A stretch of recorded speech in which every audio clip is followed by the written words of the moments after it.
प्रणाम सर जी। प्रणाम भाई, बैठ। थैंक यू जी। नाम क्या है? अजय। अजय। आए कहाँ से हो आप? सोनीपत से।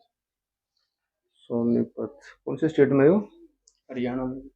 हरियाणा में। अच्छा, ड्राइवर की पोस्ट आपको पता है?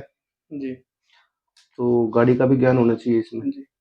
और रोड के ऊपर चलने के नियम है कुछ, जी। उनका भी ज्ञान होना चाहिए। जी। ठीक है, तो कुछ प्रश्न पूछते हैं आपसे भाई। जी। शांति से पहले प्रश्न को सुनना है, और जहां तक हो सके उसका प्रॉपर और स्टिक जवाब देना है आपको। ठीक है। ठीक है, तो पहला प्रश्न है आपका कि गाड़ी को साफ करने का कार्य किसका होता है? ड्राइवर का होता है सर, मैं लिखता हूँ। ड्राइवर का होता है, जी। क्योंकि वो किसके अंडर में रहेगी? गाड़ी ड्राइवर के अंडर में होती है, हाँ। तो उसको साफ करने का मेन कार्य जो होगा किसका होगा? वो ड्राइवर ड्राइवर का होता है। ठीक है भाई, जब हम अपनी गाड़ी को किसी गाड़ी के पीछे रख के चलाते हैं, जी।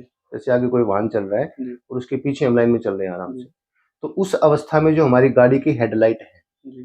वो लो बीम पे रहेंगी या हाई बीम पे रहेंगी? लो बीम पे। लो बीम पे रहेंगी। ये एक रोड साइन है।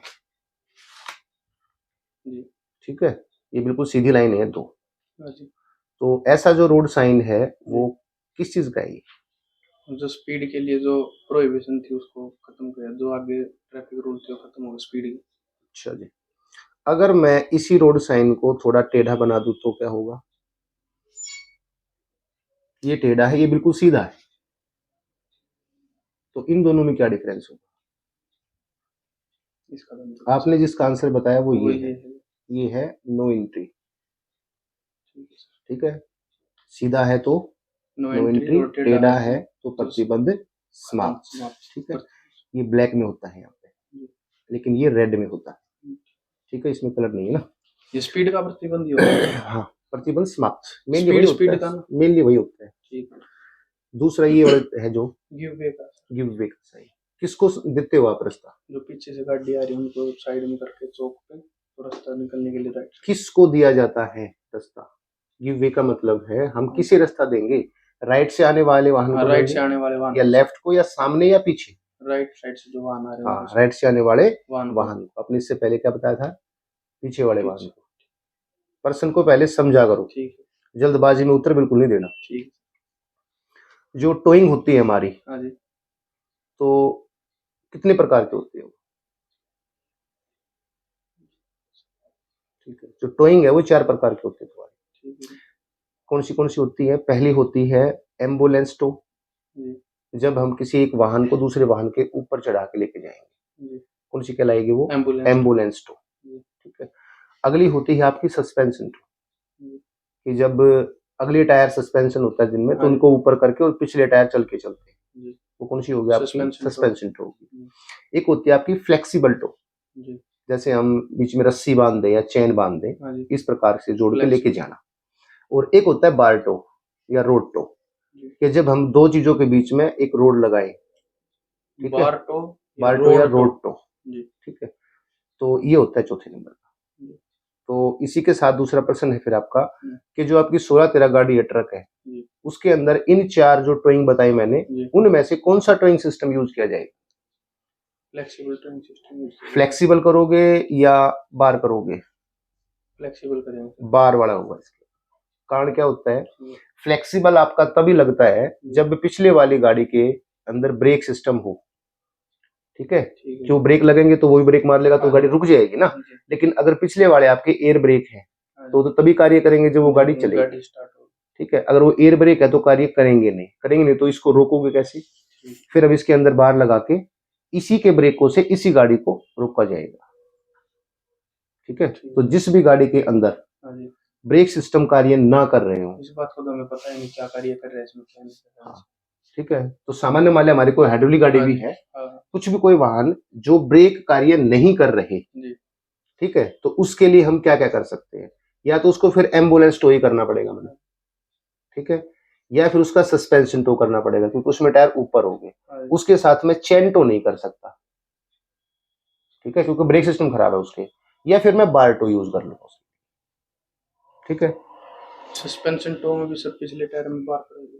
होता है तो एयर प्रेशर के साथ एयर ब्रेक होते हैं तो फिर भी नहीं चल पाएंगे। ना, वो तो उसका सिस्टम खोल देते हैं उनको, फिर जो ब्रेक बूस्टर होते हैं उनको हाँ जी, लूज कर दिया जाता है ताकि वो रिलीज हो जाए, रिलीज उसमें हो चल जाए। जाएगा फिर। ठीक है। फिर प्रश्न है आपका भाई कि जो आपके ब्रेक सिस्टम है हाँ जी, उसके अंदर एक एबीएस सिस्टम होता है। जी सर। तो एबीएस का मतलब क्या है, इसकी फुल फॉर्म क्या है?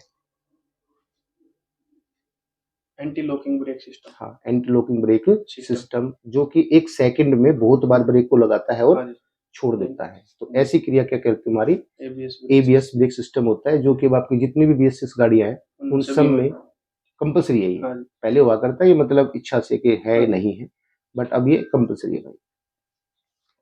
जो मोटरसाइकिल होती है आपकी, उसके अंदर जो फ्यूल होता है जी, वो कार्बोरेटर तक किस जी। विधि से पहुंचता है?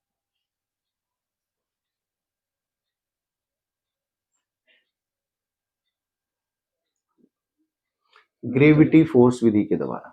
ग्रेविटी। ग्रेविटी के द्वारा। हमने ऊपर सिर्फ टैंक लगाया, हाँ जी, निप्पल खोल दिया, क्या हुआ? ग्रेविटी के कारण नीचे आ खुद तेल अपने आप नीचे नीचे पहुंचेगा। उसमें ना कोई मोटर लगा रखी है हमने, ना कोई पंप लगा रखे हैं। ठीक है, तो ये होगा मोस्टली ग्रेविटी फीड सिस्टम। सभी व्हीकल में भी ये होगा, और जैसे कार वगैरह में भी उसके अंदर लिफ्ट पंप होगा। कार में। कार का जो टैंक होता है जी, उसके अंदर मोटर होती है, तो होगा लिफ्ट पंप विधि के द्वारा। और तो जो मोटरसाइकिल में कौन सा होगा आपका? Gravity feed system. और जो लिफ्ट वाला वो सीएनजी व्हीकल अगर उसमें उसके अंदर वेपोराइजर होता है, वाष्पीकरण करना, क्योंकि तो गैस है पहले से गैस हो कंप्रेस्ड है वो वो अपने तो आप बाहर उसको, निकल कर भाग हाँ, जाएगी। उसको जो रोटेट वो करता है, मतलब कंट्रोल, वो आपका करता है रेगुलेटर। ठीक है, उसके अंदर रेगुलेटर होगा जो कि हाई प्रेशर को लो में कन्वर्ट करेगा, उसके बाद फिर अंदर भेजेगा। ठीक। एक आपकी गाड़ी के अंदर होती है थर्मोस्टेट वाल्व। जी, तो थर्मोस्टेट वाल्व एक टेम्परेचर पर कार्य करना शुरू करती है। जी। तो वो टेम्परेचर कौन सा होता है? वो 80 डिग्री से ऊपर टेम्परेचर होता है। मतलब 80 से ऊपर, और या आप किसको कह सकते हो 82 डिग्री से 85 के बीच। ठीक। ठीक है, उस पे थर्मोस्टेट वाल्व खुलेगी और जो कूलिंग और जो सिस्टम है वो कूलिंग अपना काम सिस्टम करना शुरू शुरू कर कर देगा। देगा। ठीक है। इलेक्ट्रिक स्टीयरिंग देखे होंगे आपने गाड़ियों में जब भी आए हुए हैं ना, तो इलेक्ट्रिक स्टीयरिंग कई बार क्या होता है, चलते चलते कार्य छोड़ देता है। जी, तो उसका सामान्य क्या कारण हो सकता है?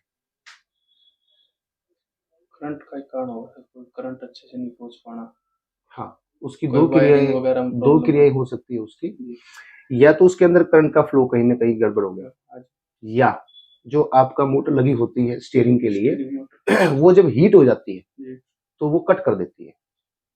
तो उस अवस्था में क्या करेंगे, हम गाड़ी को कुछ समय रोकेंगे, रोकने के बाद जो अपनी मोटर है वो कूल हो जाएगी, कूल हो ठंडी हो जाएगी जाएगी फिर और अपना दोबारा। काम करना दोबारा शुरू कर देगी। ठीक है।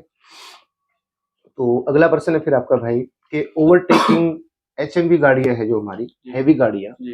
क्या वो ओवरटेक कर सकती हैं? ओवरटेक नॉर्मली तो कर नहीं सकते, जैसे कोई इमरजेंसी आगे कोई व्हीकल खड़ा है रोड पे तो उस टाइम पे ओवरटेकिंग कर सकते हैं, हाँ, सावधानी पूर्वक साइड में देख के रोड के अपने से बिल्कुल। आने अगर वाले को कोई पीछे अवरोध हो तो कर सकते कर हैं, तो सकते वरना हैं, नहीं वो कर सकते। सामान्यतः उनको ओवरटेक करने का अनुमान, मतलब अधिकार नहीं। अधिकार नहीं होता। ठीक है, मोस्टली ठीक है आपका भाई। ठीक है, बाकी रिजल्ट देखते हैं फिर। Thank you sir. ओके।